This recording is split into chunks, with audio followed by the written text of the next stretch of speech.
Well, the ousting of Egypt's first democratically elected president presents a real test for the Obama administration, which to some extent has been outpaced by events on the ground.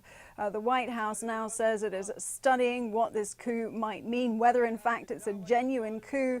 This amid mounting calls for the U.S. administration to cut its military and economic aid to Egypt. Analysts say that despite what members of Congress might want, it's actually not something that the Obama administration necessarily wants to do, because up until now it has refused to cut economic and military aid to Egypt.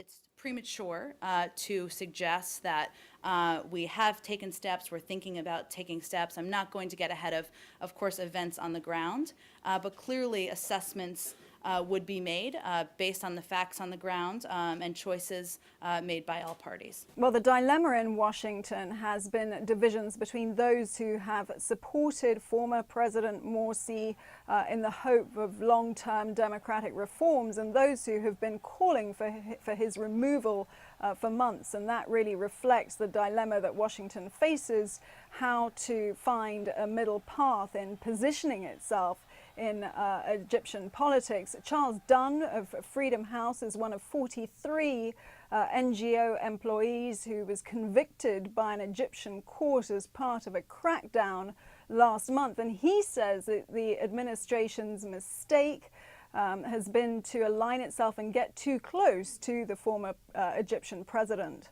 You see, for example, the NGO case playing out. The administration was very active in the early days when there were 8 Americans who were being essentially prevented from leaving Egypt. Once those Americans were out, the level of political attention to that case went way down. That's very frustrating.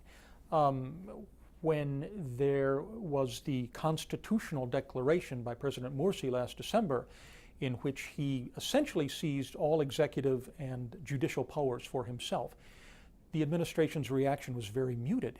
And that sends, I think, a very incorrect message. So yes, I mean, there's a lot of frustration, not only for myself, but other people who follow Egypt closely, that the U.S. has been missing opportunities to really help advance the democratic transition. Well, with the situation in Egypt so clearly in flux, some experts are saying there's very little that the White House can actually do except to wait and see how things pan out in Egypt. Other analysts are saying it's time for the Obama administration to take this opportunity to stand back and to start standing up for democratic principles and not choose favorites in what undoubtedly is about to become a very complicated political landscape in Egypt.